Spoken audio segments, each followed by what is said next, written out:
அனைவருக்கும் வணக்கம். Welcome back to my channel. இன்றைக்கி நாங்கள் பார்க்க போகிறது ஆர் ஆஃப் ஸ்டார் பாட்டோடைய லிரிக்கல் வீடியோ தான். அண்ட் இந்த பாட்டை வந்து பாடியிருக்கிறது எஸ்பி அபிஷேக், அதுக்கப்புறம் வந்து நம்ம டிஎஸ்பி, இவங்க கூட சேர்ந்து இது இந்தியன் கோரல். அண்ட் இன்னொரு பக்கம் நம்ம டிஎஸ்பியோடைய மியூசிக். இந்த படத்தில் நடிச்சிருக்கிறது எல்லாரும் தெரிஞ்சிருக்கும், நம்ம பவன் கல்யாண் சார் தான்.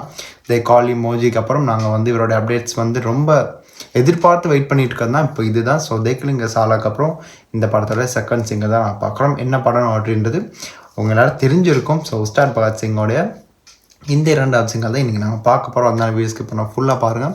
அண்ட் இன்னொரு பக்கம் வந்து இந்த பாட்டை வந்து பாடினது அதெல்லாம் தாண்டி இந்த பாட்டுக்கு லிரிக்ஸ் எழுதியிருக்கிறது ஒரு சந்திரபோஸ் அவர்கள் தான். ஏன்னா இது இந்த இந்தியன் கோரல் அசெம்பிள் வந்து இதில் வந்து பாடியிருக்காங்க. ஸோ இது எப்படி இருக்க போகுதுன்னு எனக்கு ஒரு ஐடியாவே இல்லை. ஸோ ஸ்ட்ரைட்டாக பார்த்துட்டு வந்துடலாமா? பார்த்ததுக்கப்புறம் இதுக்கு தேவையான விஷயங்களை பற்றி நாங்கள் பேசலாம். அண்ட் இன்னொரு பக்கம் இந்த படத்தில் நம்ம பவன் கல்யாண் சாரோட ரஷி கண்ணா, பார்த்திபன் அண்ட் ஸ்ரீலீல அவங்க 3 பேர்லாம் லைக் இதை தாண்டி இன்னும் பல பேர் இருக்காங்க. ஸோ இவங்கெல்லாம் சேர்ந்து நடித்த படம் தான் இந்த உஸ்தாத் பகத் சிங். ஸோ ஸ்ட்ரைட்டாக பாட்டில் பார்த்துட்டு வந்தோம். ஆனால் பாடலில் போக முன்னாடி உங்கள் எல்லாருக்கும் ஒரு விஷயத்த சொல்லி ஆகணும். அது என்னென்னா, சேனல் சப்ஸ்கிரைப் பண்ணாமல் இருப்பீங்கன்னு நினைக்கிறேன். ஸோ அப்படி பண்ணாதவங்க கண்டிப்பாக பண்ணியிருக்கேன்.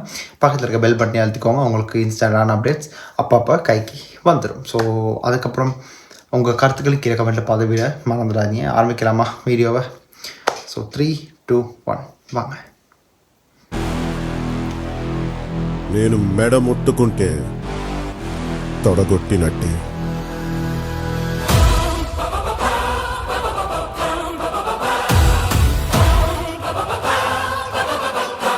ஹரிஷ் சங்கர்.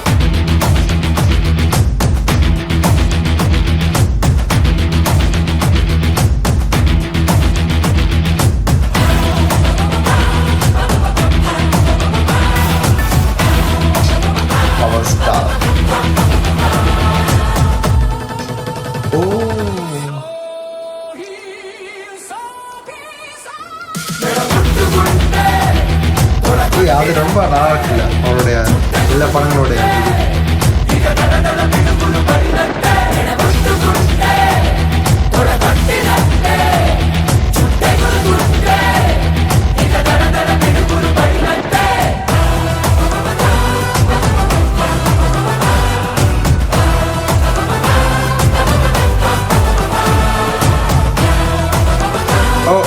எல்லாம் இப்படி வந்து இல்லை.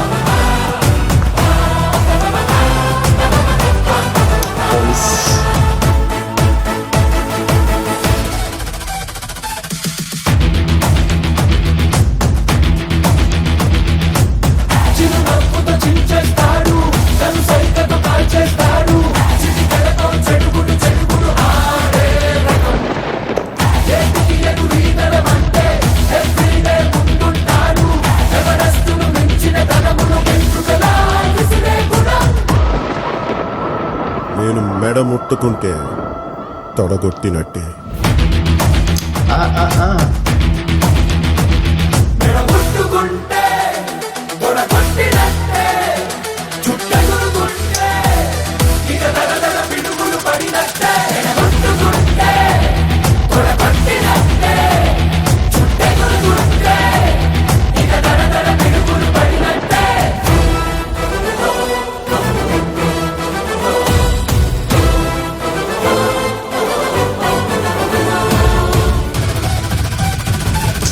இதை ஒரு ட்ரெண்டாகவே மாற்றினாலும் என்ன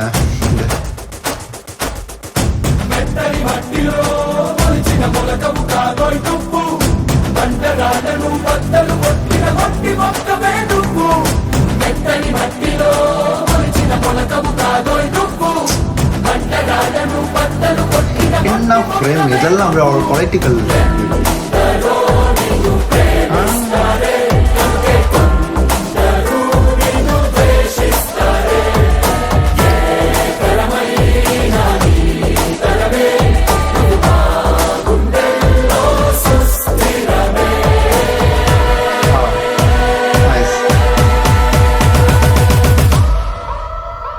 నేను మెడ ముట్టుకుంటే తొడగొట్టినట్టే.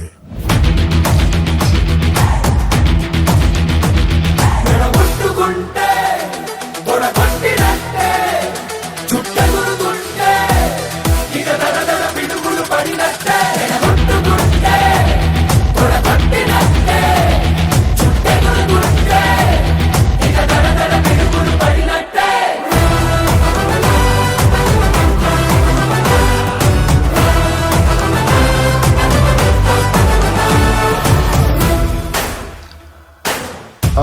ஸ்ரீலீலா, டிஎஸ்பி எல்லாரும்.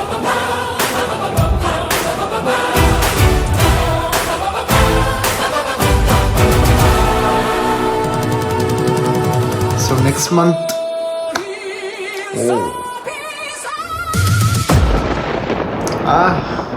நான் இன்னும் கண்டினியூ ஆகும்னு நினச்சேன். ஸோ அடுத்த மாதம் இதே தேதி. So we have time. நல்ல லிரிக்ஸ் எல்லாம் தாண்டி எனக்கு என்னமோ தெரியல, பவன் கல்யாண் சாரை எனக்கு அதான் தே கால் இமோஜிக்கு அப்புறம் எனக்கு ரொம்ப பிடிச்சி போச்சு. அவரை ஒரு பர்சனாகவும் அண்ட் அவருடைய படங்கள், அதுக்கப்புறம் 2 படங்கள் பார்த்தேன். ஸோ ரொம்ப நல்லா இருந்துச்சு அவருடைய லைக். நான் சில படங்கள் அவரோட ப்ரீவியஸாக பார்த்ததில்லை, அந்த டைமில் அதெல்லாம் பார்த்ததில்லை. ஆனால் அந்த டைமில் வந்து எல்லா ஒரு ஃபேஸ் கட்டையும் வந்து எடுத்து ஒரு எடிட்டில் போட்டு நல்லா இருந்துச்சு. அண்ட் இந்த ஒரு சீன் எனக்கு பிடிச்சிருந்துச்சி. என்னமோ தெரியல அது என்னத்துக்கு அந்த ஒரு விஷயம் வருதுன்னு தெரியும். மேபி அவருடைய அந்த டைமில் வந்து படங்களுக்கு அவர் அந்த யூஸ் பண்ணியிருப்பாரா. இப்போ விஜய்க்கோ இல்லை ரஜினி சாருக்கோ ஒரு ஸ்டைல் இருக்கும்ல, ஸோ அவருக்கான ஸ்டைலாக தான் அது இருக்கணும். அண்ட் லாஸ்ட்டாக ஸ்ரீலீலா, டிஎஸ்பிலாம் சேர்ந்து ஒரு விஷயத்தையும் பண்ணாங்க. அண்ட் ரொம்ப நல்லா இருந்துச்சு. அந்த இடையில ஒரு லைக் லாஸ்ட் போர்ஷனில் ஒரு மியூசிக்கோடைய அந்த ஒரு ட்ரான்ஸ்ஃபர்மேஷன் ரொம்ப நல்லா இருந்துச்சுங்க. ஒரு கிராஃப்லேருந்து இடையில வந்து இப்படி கீழே கொஞ்சம் ட்ராஸ்டிக்கலாக கீழே வந்து அட் அ டைமில் அந்த கிராஃபோடைய ஒரு பீக் லெவலில் நான் பார்த்தேன். இந்த பாட்டோடைய அந்த எண்டிங் கிட்ட நினைக்கிறேன் ரொம்ப நல்லா இருந்துச்சு. அண்ட் எஸ்பி அபிஷேக் அண்ட் இன்னொரு பக்கம் இந்த இந்தியன் கோரல் அசெம்பிள் ரொம்ப நல்லா இருந்துச்சு. அந்த வாய்ஸ் தேவைப்பட்டிருக்குங்க. இந்த பாட்டோடைய ஒரு வேகம், ஒரு எனர்ஜெட்டிக்கான ஒரு ட்ராக்கு சொல்ல போனால். இன்னொரு பக்கம் வந்து அவரோட பொலிட்டிக்கல் விஷயங்களுக்கும் வந்துருந்துச்சு. அவரோட அந்த ஃப்ரேம்ஸை வச்சு எனக்கு தெரிஞ்சதான் சொல்கிறேன். ஏன்னா அந்த ஃப்ரேம்ஸை நான் பார்க்கும்போது அப்படி தான் இருந்துச்சு. அண்டு அது என்னமோ தெரியல, அந்த தே கால் இம் ஓஜி படத்துலேருந்து still I'm not out of that. இன்னும் அந்த படத்தை தாண்டி இன்னொரு நல்ல படமாக இது இருக்க போகுதா இருந்தால் படத்தை பார்த்தது தெரியும். அண்ட் தேக்கலுங்க சார்ல படம் கூட நல்லா தான் இருந்துச்சு. அது கேட்கும்போது ஃபஸ்ட் டைம் கொஞ்சம் இப்படி இருந்தாலும் ஸோ போக அந்த பாடல் வந்து நல்ல ஒரு வைப் அண்ட் நல்ல ஒரு டான்ஸ் பேப்பி நம்பராக இருந்துச்சு. அண்ட் இவருமே நல்லா பெர்ஃபார்ம் பண்ணியிருந்தார். இது அப்படியே ஒரு போலீஸாக, அதான் ஒரு காப்பாக அந்த ஒரு இந்த ஸ்டைல் இப்படியெல்லாம் தலையை வச்சு வரும்போது ஒரு விதமான ஒரு யூனோ அந்த ஒரு சில ஆடியன்ஸ்க்கு அது ஐ கேட்சி மூமெண்ட்டாக இருக்கும். And I really like the song. சவுண்டோடைய அந்த பீட் பீட் ரொம்ப நல்லா இருந்துச்சு. அந்த டிஎஸ்பிக்குன்னு ஒரு பீட் இருக்குது, டிஎஸ்பினாலே அது தானே. ஸோ அது ரொம்ப ஒரு மெஸ்மரைசிங்கான ஒரு விஷயமா இருந்துச்சு. அண்டு இதில் டான்ஸ் எல்லாம் ஒன்றும் இருக்காது, ஸ்ட்ரைட்டாகவே ஆக்ஷன் தான். இதில் வந்து தான் அந்த அவர் போடுறலாம் அந்த ஜீப்பில். அண்ட் இந்த சிம்பிள் இதெல்லாம் அப்படியே ஒரு பொலிட்டிக்கல் மூவோட சேர்ந்து இவருக்கே எழுதின பாட்டு மாதிரி இருந்துச்சு. ஸோ ஆர் ஆஃப் உஸ்டாடில் aura of Pawan Kalyan sir, the real OG இவர் தான். எனக்கு தெலுங்கு இண்டஸ்ட்ரியில் நான் பார்த்ததில் வந்து ரொம்ப ஒரு சட்டிலான ஒரு ஹியூமன் பீங். ஐ டோன்ட் இவரை பற்றி ப்ரைஸ் பண்ணால் நிறையா சொல்லலாம். பட் ரீசெண்டாக தான் நிறைய விஷயங்கள் நான் அவரை பற்றி பார்த்துருந்தேன். ஸோ அப்படின்னால அதான் சொன்னேன். So let's wait and watch. இந்த படத்தில் மற்ற அப்டேட்ஸ்க்கும் எல்லோரும் வெயிட் பண்ணுங்கள். நான் இந்த பாடலை பார்த்துட்டேன், கேட்டு முடிச்சுட்டு 2 நாள் கழிச்சு தான் கேட்டிருக்கேன். அது இப்போ 13 மில்லியனுக்கு போயிருக்கு தி ஆர் ஆஃப் உஸ்தாத். அவ்வளோதாங்க, இந்த வீடியோ முடிச்சுக்கிறேன். அண்ட் நீங்கள் இந்த ஒரு வீடியோ பார்த்துருப்பீங்க. ஸோ உங்களுக்கு என்ன கருத்துக்கள் இருக்குன்னு கீழே கமெண்ட்டை சொல்லிவிட்டுங்க, அதை நான் பார்த்து தெரிஞ்சுப்பேன். அண்ட் இன்னொரு பக்கம் வந்து இந்த வீடியோ பிடிச்சின்றதை தாண்டி இந்த சேனலை இப்போ தான் பார்க்குறீங்க, இதுக்கு முன்னாடி பார்த்துருக்கேன் இல்லை இப்போ சப்ஸ்கிரைப் பண்ண மறந்துட்டேன்னா மறுபடியும் ஒரு சின்ன ஒரு ரிமைண்டர், சேனலை சப்ஸ்கிரைப் பண்ணிவிட்டு வீடியோ லைக் பண்ணிவிட்டு பக்கத்தில் இருக்க பெல் பண்ணி எழுத்துக்கோங்க. எனி டைம் உங்களுக்கு வீடியோஸ் வந்து சேரும். பட் அந்த டைம் கொஞ்சம் டிலே ஆகும். நான் எப்போயுமே அது ஒரு விஷயத்தை மென்ஷன் பண்ணிகிட்டே தான் இருப்பேன்.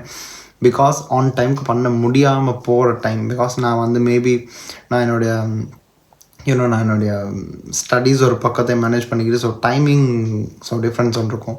ஸோ அதையும் நீங்கள் கொஞ்சம் கன்சிடர் பண்ணிங்கன்னா இல் பி மச் மோர் எனக்கு கொஞ்சம் கன்வீனியண்ட்டாக இருக்கும்னு நினைக்கிறேன். ஸோ உங்களுக்கும் கன்வீனியண்ட்டான மாதிரி நான் என்னுடைய விஷயங்களை சரியாக எடுத்து பண்ணுவேன். ஸோ அவ்வளோதாங்க, இந்த வீடியோ முடிச்சுக்கிட்டு இன்னொரு புதிய ஒரு வீடியோ உங்களை மறுபடியும் சந்திப்பேன். திஸ் இஸ் சிம்பிளி ஹரி, உங்கள் Hariharan signing off from here. Stay tune. மறக்காம சர்ப்ரைஸ் பண்ணுங்க. தேங்க்யூ.